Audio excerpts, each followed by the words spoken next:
Brought to you by V-Guard, co-powered by Sensodyne and Vimal. बोलो जुबां केसरी। उत्तर प्रदेश की जौनपुर लोकसभा एक बार फिर चर्चा में है क्योंकि जो बड़े कद्दावर उम्मीदवार थे उसमें से एक नाम धनंजय सिंह का है, वो वापस हो गए। लिहाजा बीजेपी इस फाइट में अब अगड़ती हुई नजर आ रही है। हमारे साथ बातचीत करने के लिए जौनपुर से लोकसभा प्रत्याशी बीजेपी के उम्मीदवार कृपाशंकर सिंह जी हैं। कृपाशंकर जी, आपको बहुत स्वागत है टीवी 9 पे। यह कहा जा रहा था कि जौनपुर में लड़ाई बहुत टफ हो गई है क्योंकि धनंजय सिंह की पत्नी चुनावी मैदान में आ गई हैं। आज वो चुनावी रेस से बाहर हो गई हैं। कितने कंफर्टेबल फील कर रहे हैं? नहीं, मैं तो शुरू से, जब से भारतीय जनता पार्टी ने मुझे प्रत्याशी घोषित किया 2 मार्च को, उसी दिन से एक दिन बाद मैं जौनपुर आया। अब जब जौनपुर आया तो मैंने देखा कि बाबतपुर हवाई अड्डे पे कितनी 100 गाड़ियाँ थे, मैं गिन नहीं सकता, कितने हजार लोग थे, मैं गिन नहीं पाया। और जो एक स्वागत मतलब था जिसे मैं बहुत कुछ लेके आ रहा हूँ। 5 घंटे लगे मुझे बाबतपुर से जौनपुर पहुंचने में। 50 किलोमीटर में 5 घंटा? हाँ, 5 घंटे। और 5 घंटे में पहले वहाँ बाबा विश्वनाथ जी के दर्शन किया, फिर संकट मोचन दर्शन किया, फिर जाके शीतला माता देवी के दर्शन किया, फिर चुनाव कार्यालय में आगे लोग। तो उसी दिन मुझे लगा कि जौनपुर में ये जो मतलब भारतीय जनता पार्टी को मानने का और ख़ास करके आदरणीय प्रधानमंत्री जी को विश्वास करना और आदरणीय योगी आदित्यनाथ जी जो हमारे प्रदेश के मुख्यमंत्री हैं, तो मुझे एक चीज़ समझ आया कि 2014 का पहले भारत, 2014 के बाद का भारत, 2017 का पहले उत्तर प्रदेश, 2017 के बाद का उत्तर प्रदेश, जो और मन में एक पीड़ा थी, एक पीड़ा आज भी है कि मैं भी 21 साल मुझे मुंबई रोजी रोटी के लिए जाना पड़ा। मुंबई में हर छठवां उत्तर भारतीय जौनपुर जनपद का है। यहाँ कोई फैक्ट्री नहीं, कोई इंडस्ट्री नहीं। तो मुझे लगा कि इतना साल मैंने मुंबई में, महाराष्ट्र में राजनीति के माध्यम से अपनी सेवाएं देने की कोशिश करी। एक उत्तर प्रदेश का आदमी, एक किसान का बेटा, सामान्य घर से मुंबई में जाता है, नौकरी करता है।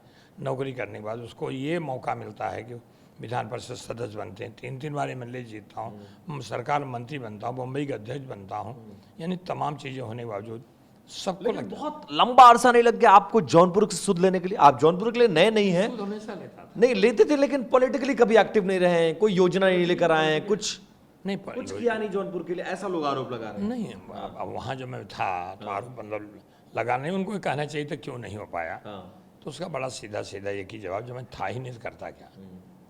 और इसके पहले भी कुछ चीज़ें जो मैं कर सकता था वो होती थी, चाहे रेलवे के चलाने की बात हो, चाहे कहीं मतलब रास्ता बनाने की बात हो, ये सब मैं गिनाने नहीं जा रहा हूँ, लेकिन हमेशा उस सब मैंने कोशिश काम किया है।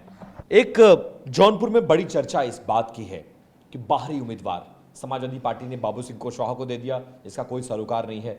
बीजेपी ने जिस पर यकीन किया, वो रहने वाले तो हैं जौनपुर के, लेकिन 25-30 सालों से बाहर थे। अचानक मुंबई छोड़ के आपको जौनपुर की याद कैसे आ गई? नहीं, जौनपुर याद तो कैसे ने हमेशा आती रहती थी, लेकिन कोई जरिया नहीं था ना, इच्छा बनी हुई थी। मैं तो मतलब कितना साधुवाद दूँ, कितना अभिनंदन करूँ आदरणीय प्रधानमंत्री नरेंद्र मोदी जी को और भारतीय जनता पार्टी शीर्ष नेतृत्व को, कि मेरे मन में भावना बहुत थी। और जैसे ये हुआ कि जौनपुर लड़ोगे, मन का जैसे होता है ना, कोई बच्चा माँ बाप के पास जाने के लिए आतुर हो और कह दे कि चलो आपके माँ बाप से मिलवा देता हूँ, ठीक मेरी स्थिति उसी दिन से। रिस्पॉन्स कैसा है ये बताइए? जब आप वापस आए तो यहाँ के लोग क्या कह रहे हैं? ऐसा भी कहा जा रहा है कि भाई जो 20 साल से पार्टी का झंडा उठाकर लोग चल रहे थे, जो रेस में थे, उनको आपने बाहर कर दिया, अचानक से आप आए। तो रिस्पॉन्स कैसा है? कार्यकर्ता क्या सोच रहा है? जनता, वोटर्स क्या कह रहे हैं? पहले दिन से ही भारतीय जनता पार्टी का पूरा यूनिट, अध्यक्ष से लेके सभी, यहाँ हमारे एक विधायक है जौनपुर के गिरीश यादव जी हैं, जो मिनिस्टर भी हैं।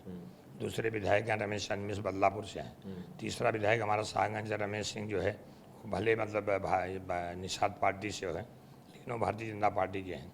सीमा द्विवेदी जो बिलोंग करती हैं, मतलब वैसे मुगराबाद साहब, वहाँ विधायिका 2 बार रही, एक बार गढ़वाला से रही, और राज्यसभा के सांसद हैं।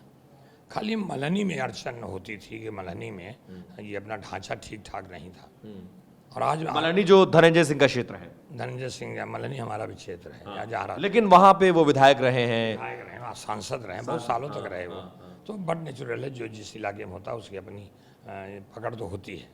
और धनंजय सिंह वहाँ से लोकसभा के सदस्य रहे, एक बार विधानसभा जीते, फिर उन्होंने छोड़ा, जो ये बन गए, लोकसभा में गए। उनके पिताजी विधायक रहे, इसके बाद भी रहे, और अभी उनकी पत्नी जिला पंचायत की मतलब अध्यक्ष भी है। तो कई कारण थे, वो हैं यहाँ पे। वो कांटा तो निकाल दिया ना आप लोगों ने? कांटा नहीं है वो तो। ये कहा जा रहा है कि बड़े दबाव में लिया गया और इतना दबाव बना दिया कि धनंजय सिंह जैसा बाहुबली नेता चुनावी मैदान छोड़कर भाग गया, टिकट वापस कर दिया। आज बीएसपी के कोऑर्डिनेटर आए, श्याम सिंह यादव को नामांकन कराया और ये कहा कि भाई कल रात में धनंजय सिंह ने कहा हमारे बस की बात नहीं चुनाव लड़ना, हम चुनाव नहीं लड़ेंगे, इसलिए मजबूरी में हमको श्याम सिंह यादव को। क्या ऐसा कर दिया, क्यों चुनाव मैदान छोड़कर? बसपा का विषय बीएसपी, मैं उस पर क्या बोल सकता हूँ।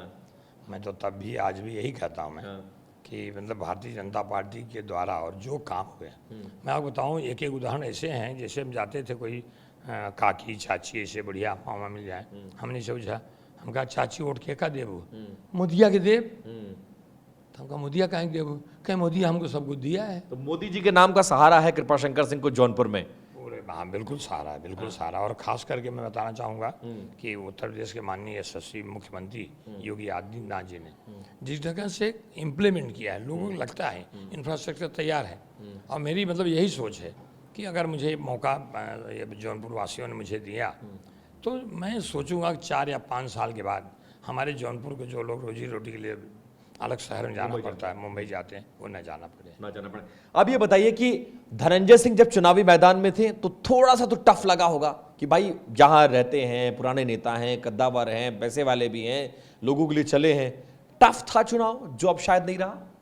लोगों का विश्वास था नरेंद्र मोदी जी के ऊपर, लोगों का विश्वास है ये डबल इंजन सरकार के ऊपर कि आज चाहे गांव में नाली हो, गांव में पेयजल की समस्या हो, गांव में बिजली हो, विद्युतीकरण हो, मुफ्त राशन मिल रहा है, लोगों का मतलब वृद्धा विधवा पेंशन मिल रहा है, किसान सम्मान निधि मिल रही है। तो ये सब जो लोगों को मिला उस पर बड़ा भरोसा था। नहीं, मैं ये पूछ रहा हूँ कि टफ था चुनाव? धनंजय सिंह की पत्नी अगर चुनावी मैदान में होती तो क्या बीजेपी के लिए टफ टास्क था? नहीं, टास्क हमने कहा चुनाव, हर चुनाव चुनौती के पानी चलना चाहिए। चुनाव है, हम कितना सफल होते हैं जनता का विश्वास जीतने के लिए, हमारा वही प्रयास था। तो अभी तो कोई ऐसा मतलब समय ही नहीं आया, अभी तो नामिनेशन हो रहे थे, लोग भर रहे थे। हम तो 4 मार्च से यहाँ लगातार हमको 2 महीना समय ऐसा बढ़िया मिल गया, हम लोगों तक जा सके। 6 राउंड में विधानसभा लोगों के पास जाके आए। और हमारे तीनों जो विधायक और मिनिस्टर, और खास करके सीमा द्विवेदी जी ने वहाँ मुंगराबाद साहब, हमने कहा ना मल्हनी में हमारा ढांचा बहुत ठीक नहीं था। आज के दिन 35 मतलब चौपाल हो रहा है मल्हनी में से। वो अपने त्रिपाठी जी, अपने राम रमापति त्रिपाठी जी, सीमा द्विवेदी, हमारे बनारस से 2 विधायक, डॉक्टर अवधेश सिंह, सुशील सिंह चंदौली से, वो, और ऐसे करके टोटल 35 नुक्कड़ सभाएं आज एक दिन में हो रही है। अब ये बताइए, अंतिम 2 सवाल आपको, चूंकि बहुत क्रूशियल टाइम चल रहा है, समय कम है, प्रचार भी करना। अब जब धनंजय सिंह चुनावी मैदान से बाहर हो गए हैं, उनकी पत्नी बाहर हो गई, वो निर्दल चुनाव ना लड़ने की घोषणा हमारे टेलीविजन पे वो कर चुके हैं, आप क्या उनसे सपोर्ट मांगने जाएंगे कि उनके वोटर, उनका कैडर, उनका सपोर्टर जब वो चुनावी मैदान में नहीं है तो क्या कृपाशंकर सिंह या बीजेपी को सपोर्ट करेंगे? आप सपोर्ट मांगेंगे धनंजय सिंह से? नहीं, मैं तो सबसे सपोर्ट मांगता हूँ। हमारे लिए एक मतदाता मतलब, मैं स्पेसिफिक पूछ रहा हूँ, आप जाएंगे क्या धनंजय सिंह से बात कह रहा हूँ आपको, हम तो हर लोगों से, हर व्यक्ति से सपोर्ट चाहिए धनंजय सिंह। मैं बाबू सिंह कुशवाहा से भी कहूँगा कि मुझे सपोर्ट करो, भले उनका वोट यहाँ नहीं है, लेकिन मैं हर मतदाता से कहूँगा कि मुझे सपोर्ट करो। मुकाबला किससे है अब मुकाबला किससे है? क्योंकि अब पिक्चर क्लियर है, नॉमिनेशन खत्म हो चुका है, कल नॉमिनेशन वापस लेने की आखिरी तारीख है। अब मुकाबला किससे मानते हैं? कौन चुनौती है? सबसे बड़ी चुनौती बीएसपी से श्याम सिंह यादव या फिर सबसे बड़ी चुनौती बाबू सिंह कुशवाहा? जो इस विकास में बाधक हैं, जो नरेंद्र मोदी जी की योजनाओं को पूरा करने में मतलब उसका विरोध करते हैं, उदाहरण के तौर पर जो आर्टिकल 370 का हटाने का विरोध करते हैं, आप नहीं बोल सकते, मैं बोल सकता हूँ। 370 हटाने का जिन लोगों ने विरोध किया, हिंदुस्तानी तो नहीं हो सकते। देश जो है, अगर भारतीय जनता पार्टी सबसे बड़ा फैसला, बहुत सारे बड़े फैसले हुए, बट ये फैसला देश के लिए अति महत्वपूर्ण था। तो मेरे जो मतलब जो इशूज हैं जो मैं लेके चल रहा हूँ लोगों के पास, वो हमारा ये है, मुद्दा ये है कि राष्ट्र का मुद्दा है पहले है, और पार्टी मतलब सेकंड नंबर पे है। तो हम तो ये चाहेंगे कि नरेंद्र मोदी जी द्वारा लिया गया निर्णय, और यहाँ पे उत्तर प्रदेश सरकार की योगी आदित्यनाथ जी द्वारा उन निर्णय को लेके जा रहे हैं, इसलिए विकास के जो खिलाफ है उसी के साथ मेरी लड़ाई। उससे लड़ाई होगी। लोग ये कह रहे हैं, उन लोगों को जवाब देंगे जो ये कह रहे हैं कि कृपाशंकर सिंह ने बीजेपी के कार्यकर्ता और नेता जो 20 साल से झंडा उठाकर घूम रहे थे उनका हक मार दिया। कुछ कहना चाहेंगे हमारे टेलीविजन पे उनके? नहीं, मैं सभी कार्यकर्ताओं का सम्मान करता हूँ, पदाधिकारियों का सम्मान करता हूँ जो भारतीय जनता पार्टी में कई वर्षों से लगे हुए हैं। मैं उनको साधुवाद देता हूँ। किसी ने कुछ एक बार नहीं कहा, उनको कहा कि सबका समर्थन मिल रहा है, सबका सपोर्ट मिल रहा है। पूरा सपोर्ट मिल रहा है। अब ये बताइए, जीत जाएंगे तो सबसे पहले जौनपुर के लिए क्या करेंगे? क्योंकि केंद्र में आपकी डबल इंजन वाली सरकार है, स्टेट में भी है, और अगर दोबारा बीजेपी जैसा 400 का नारा दे रहे, जीत जाएंगे तो कृपाशंकर सिंह आज ऐलान कर दे कि हम जौनपुर के लिए करने वाले हैं। सबसे पहले जो विश्वास आदरणीय नरेंद्र मोदी जी ने हमारे ऊपर किया, भारतीय जनता पार्टी ने मेरे ऊपर किया, वो विश्वास जनता के माध्यम से पहले उनका विश्वास जीतूंगा। और चुनाव जीतने के बाद मैं जनता का विश्वास जीतूंगा, और जीतूंगा इस तरह से कि जो अपेक्षा उनकी है, जो अपेक्षा उनकी है, जो हमारी भी हो सकती है। यहाँ का मतदाता मैं अब हो गया हूँ, मेरा वोटर लिस्ट सब यहाँ आ गया है, तो हमारी भी यही इच्छा है कि जौनपुर के लोगों को, आने वाली पीढ़ी को रोजी रोटी के लिए किसी शहर में न जाना पड़े। माइग्रेशन रोकना सबसे बड़ा काम, माइग्रेशन रुकना और उनको इंडस्ट्री और ये सब मुहैया कराना। ये सब। चलिए, बहुत धन्यवाद, हमारी शुभकामनाएं आपके साथ हैं। कृपाशंकर सिंह जो कि चुनावी मैदान में बीजेपी के टिकट पर जौनपुर से उतर चुके हैं। चुनौती ये उन लोगों से मानते हैं जो राष्ट्र के खिलाफ हैं, और हर उस शख्स पर जाएंगे जिसके पास वोट है। उसमें धनंजय सिंह भी शामिल हो सकते हैं, और जौनपुर के विकास का वादा करके चुनावी मैदान में है। कैमरा पर्सन निशांत के साथ विपिन चौबे, TV9 भारतवर्ष, जौनपुर, उत्तर प्रदेश।